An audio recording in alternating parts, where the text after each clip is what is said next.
Okay then, today is the last day that we're going to be here, and I'm going to spend the day visiting with my mom and kind of getting the camper ready. I actually got out and washed it this morning, washed all the windows, got all the bug juice off the windows. I want to talk a little bit about how it has done mechanically. There's a few things y'all don't know about. It hadn't been videoized, but I'll tell you about those. Let me flip the hood up. Okay, as far as mechanical issues go, the only problems I've had with this is that I've actually had two flat tires on it, inside and outside, on that side. On the way to Mad Dog Bobby, and I picked up a nail on that inside rear, so they're plugging it right now. As soon as we get this done, we'll head on in his direction. So we've had two flat tires so far. The first one was the valve stem leaking, and the second one was nailed. So, I guess that's just the way it's going. But you know, we're not in a big hurry. Everything we need is inside of there. It's just like driving your house around. So we're okay, and I don't think we're going to be late for the wedding or anything like that. So just thought I'd give you all an update.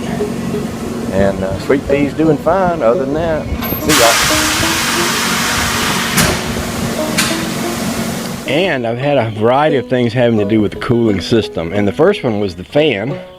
As you know, the little gizmo down here that runs the fan burned a wire up. There's a piece of the burned up wire. Somebody had that hooked to the solenoid and down to there. And when it kicked in, it grounded out and burnt that completely up. Killed the motor and caused smoke to come rising out of the hood. Of course, as soon as I disconnected and took that wire off there, apparently that wire was grounding out to something.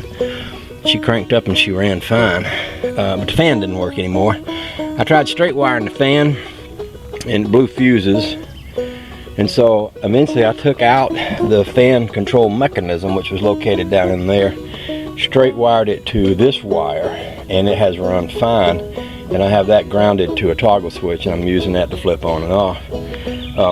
This is the original wire that went to the fan, and I'm thinking it's a bigger hot wire.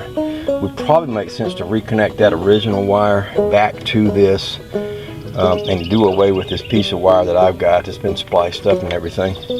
I'll probably do that today.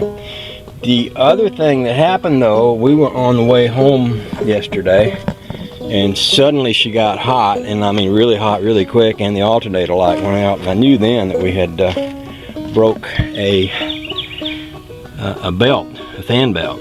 And so we pulled in, and I had the hood up, and I was in somebody's driveway, and this young man came out whose first language was not English. I think it was Spanish, but he just dove right in here and started fixing it. And I was telling him that, you know, he didn't have to do that, and we'd find a way to take care of it. And he was like, no, my dad had one of these, and I know how it works. And he did. There's a tensioner right here that I didn't know anything about because I never worked on one of these, and you have to loosen that screw to get this belt off so you can get that other belt off.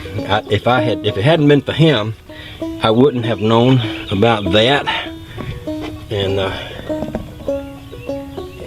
that would have caused me a lot more problems because I would have taken off a lot of stuff I didn't need to. But he was awful nice. He jumped right in there. He fixed it. I didn't even have any metric tools with me. All mine were standard, and he fixed it right up, and it was a done deal in no time at all. And I offered to pay him, and he wouldn't have no part of it. He just said, nope, happy to do it, no problem. And you know, it just kind of reassures your faith in people in general when somebody steps up and goes out of their way to do something nice for you that they don't have to do, and he did. So other than that, she's been great, and we're gonna be leaving out in it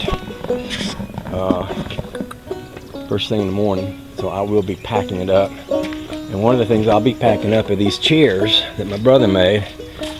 And I'm going to take some bubble wrap and pad them. And I'm going to sit them on top of my rack. Oh, and my spare tire. I came up with a really cool way. When I took the spare tire off the front, I put it back here, but it was kind of in the way of the chairs. So it occurred to me, well, I could hang it up under that rack, which is what I did. Basically, it got me a big clamp right here that goes through the two bolt holes. I've got another clamp that I'm going to put on this morning as a safety, and it's sitting right over here somewhere. Yes, it is. And I'm going to put this additional bolt. I'll show you how that will work. Basically what I'll do is I'll run it down over this and through a bolt hole, snug it up.